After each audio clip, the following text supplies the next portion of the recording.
শেখ শাহজাহানের দোসরের সন্ধান মিলল দেগঙ্গায়। জনরোষ আছড়ে পড়ল তৃণমূল নেতা তথা দেগঙ্গা পঞ্চায়েত সমিতির বন ও ভূমি কর্মাধ্যক্ষ রবিউল ইসলামের বাড়িতে। রাতের অন্ধকারে অবৈধভাবে মাটি পাচার, 2021-এর পর ভোট পরবর্তী সময়ে বিরোধীদের মারধর, বাড়িঘর ভাঙচুর, লুটপাট সহ পাহাড় প্রমাণ দুর্নীতির অভিযোগ রয়েছে এই তৃণমূল নেতার বিরুদ্ধে। তৃণমূল নেতার ভাইকে গণধোলাই, কৃষি জমিতে অবৈধভাবে তৈরি বাঁধ কেটে বিক্ষোভ দেখায় চাষিরা। তৃণমূল নেতার গ্রেফতারির দাবিতে সোচ্চার স্থানীয়রা। তো আমরা বিজেপি করার জন্য আমাদের ঘর বাড়ি সব ভাঙচুর করেছে, আমাদের দুটো ভেড়ি ছিল লুটপাট করে দিয়ে, তারপরে আমাদের ধরো 1 লক্ষ প্রায় 40,000 টাকা মতো আমাদের জরিমানা করা হয়েছিল। আমাকে বিচার করলো, আমাকে বিচারের কাঠগড়ায় দাঁড়িয়ে আমার বিচার করে দিল, 1,50,000 টাকা বিচার করে দিল। বিচার করে দিয়ে সে কি করলো, আমার 70,000 টাকা দিয়ে বাকি টাকাগুলো সে নিজে আত্মসাৎ করলো। আমি বললাম আমি গরিব মানুষ, আমি খেটে খাই, আমি টাকা দিতে পারবো না। আমার দূর দূর করে লাথি মারলো, তাড়িয়ে দিল।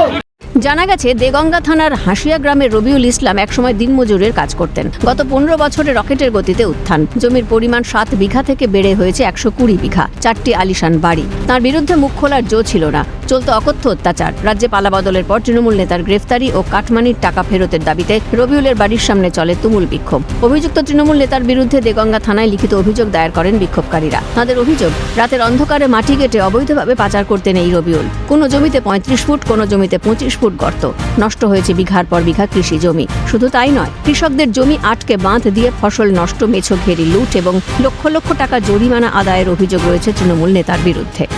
বাদ দেওয়ার কারণ মাটি কেটে বিক্রি করেছে, রাস্তা তৈরি করেছে, চাষি জমি কেটে। এই থেকে অন্যান্য চাষিদের ক্ষতি হয়েছে। হ্যাঁ, প্রচুর পরিমাণ চাষির ক্ষতি হয়েছে। প্রায় 150-200 বিঘে জমি চাষাবাদ হচ্ছে না, বাঁধ দিয়ে জল জমছে, জল ক্লিয়ার হচ্ছে না। ওটা বেলাতে নিজে কেটে নিয়েছে ক্ষমতার জোরে। কতটা সম্পত্তি আপনার?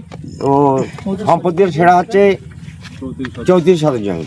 34,000 নিজের নামে করে নিয়েছে? নিজের নামে করে নিয়েছে, তাতে ও ভাগ পেতো। মানে টোটাল আমাদের 5 জনের মিলে 15 থেকে 17 লাখ টাকা জরিমানা নেওয়া। আপনি সব বিজেপি করতেন? হ্যাঁ। তারপরে তো আমাদের তারপরে ভেড়িটারিগুলো লুট করে দেওয়া হয়, আমাদের ভেড়ি আছে, লুট করে দেওয়া হয় এবং আমাদের বাড়ি ছাড়া করে রাখা হয় 2 মাসের মতো। এখন কি চাইছেন? এখন চাইছি যে আমাদের নতুন মুখ্যমন্ত্রীর কাছে আমরা আবেদন করছি যে আমাদের টাকাগুলো যাতে আমরা সব গরিব মানুষ, টাকাগুলো যাতে ফেরত পাওয়া যায়। থানায় কি অভিযোগ করেছেন? থানায় অভিযোগ করেছি। আর কি চাইছেন? আমরা চাইছি যে টাকাগুলো যাতে ফেরত আসে। আর কি চাইছি যে উনি যাতে গ্রেপ্তার হয়।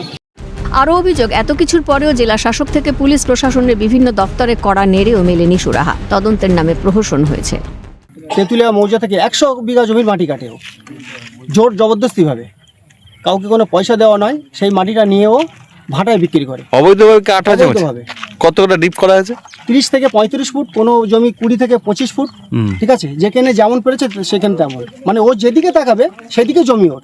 তদন্তের নামে প্রহসন হয়েছে। বিএলআর অফিসে কয়েকবার ইনকোয়ারিতে এসছে, বিএলআর অফিসাররা এসে ওর বাড়িতে খেয়ে দিয়ে জামাই আদর করে চলে গেছে, জমিতে এসে ইনকোয়ারি করেনি।